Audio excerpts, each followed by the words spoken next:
இன்றைக்கி என் கூட ஸ்கூலில் படித்த என்னோடய மலையாளி ஃப்ரெண்டு ஒருத்தவங்க அவங்க சொல்லி கொடுத்த ஆப்பம் ரெசிபி பார்க்கலாம். 2 பங்கு பச்சரிசி இங்கே நான் கழுவிட்டு ஊற வச்சுருக்கேன். அதுக்கு 1.5 பங்கு துருவின தேங்காய், அதுக்கப்புறம் 1 பங்கு வடித்த சாதம். இதுதான் அதனுடைய ப்ரொப்போர்ஷன்.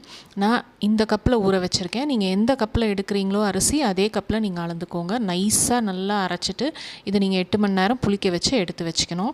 இப்போ தனியாக நான் ஒரு கண்டெய்னரில் அதை தேவையான அளவு ட்ரான்ஸ்ஃபர் பண்ணி அதுக்கு தேவையான அளவு தண்ணி ஊற்றி நீங்கள் நல்லா கரைச்சி விட்டு நீங்கள் கல்லாப்பம் மாதிரியும் ஊற்றலாம். நான் இங்கே அந்த மாதிரி தான் ஊற்றியிருக்கேன். உங்கள்கிட்ட ஆப்பக்கடாய் இருந்தால் நீங்கள் ஆப்பக்கடாயிலையும் நீங்கள் ஊற்றி எடுக்கலாம்.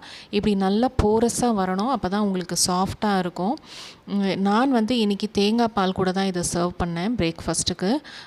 சாப்பிட்டு பார்த்தவங்க எங்கள் வீட்டில் எல்லாருக்குமே இது ரொம்ப பிடிச்சிருந்துச்சி. நீங்கள் இது வெஜிடபிள் குருமா இல்லாட்டி நான்வெஜ் குருமா கூட சர்வ் பண்ணலாம். இது நீங்கள் கண்டிப்பாக ட்ரை பண்ணி பாருங்கள்.